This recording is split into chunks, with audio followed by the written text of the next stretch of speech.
हर हर महादेव। सभी को साल की आखिरी अमावस्या बहुत ही खास मानी जा रही है। मंगलवार के दिन अमावस्या पड़ने के कारण 2023 की आखिरी अमावस्या को भौमवती अमावस्या का संयोग बन रहा है। मान्यता है कि भौमवती अमावस्या के दिन हनुमान जी की पूजा करने से संकटों से मुक्ति मिलती है और पितरों का आशीष प्राप्त होता है। अमावस्या तिथि का दिन तर्पण व कर्ज से मुक्ति के लिए बहुत खास माना गया है। इस दिन पवित्र नदी में स्नान, दान व तर्पण करने से पितरों के प्रसन्न होने की मान्यता है। शास्त्रों के अनुसार मंगलवार की अमावस्या का व्रत करने से कर्ज से मुक्ति मिलती है। तो चलिए जानते हैं व्रत कथा के बारे में।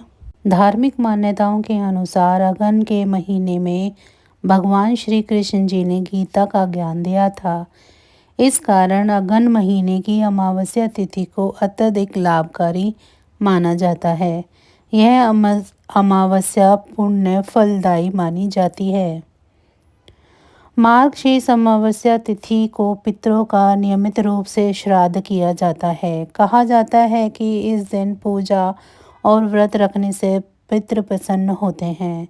मार्गशीर्ष अमावस्या के दिन व्रत करने से कुंडली का दोष दूर हो जाता है। इस दिन गंगा में स्नान किया जाता है। ऐसी मान्यता है कि सतयुग में देवताओं ने मार्गशीर्ष महीने की पहली तिथि को ही वर्ष का आरंभ किया था। विष्णु पुराण के अनुसार मार्गशीर्ष अमावस्या का व्रत पूरी श्रद्धा के साथ किया जाता है। ऐसा करने से ब्रह्मा, इंद्र, सूर्य, अग्नि, पशु, पक्षी और सभी भूत प्राणी तृप्त होकर प्रसन्न होते हैं।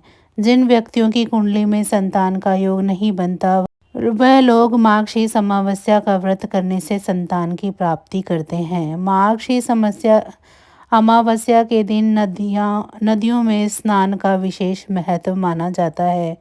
महाभारत में भीष्म ने मार्गशीर्ष अमावस्या के दिन का महत्व समझाते हुए कहा था कि मार्गशीर्ष अमावस्या के दिन पवित्र नदी में स्नान करने वाला व्यक्ति हर रोज सुखी और समृद्ध होता है।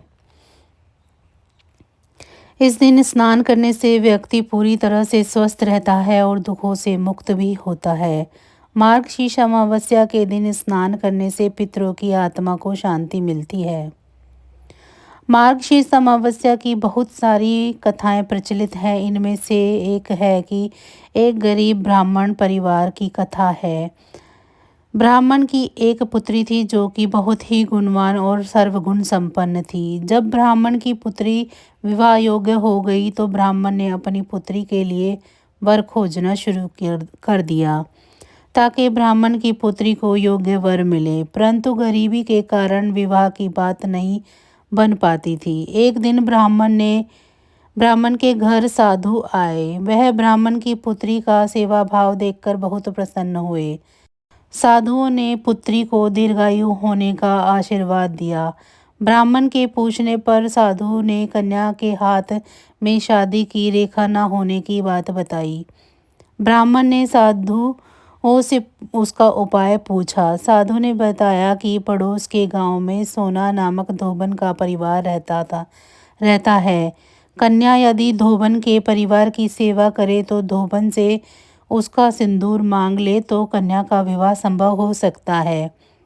साधु देवता की बात सुनकर कन्या ने धोबन की सेवा करने का प्रण मन ही मन कर लिया।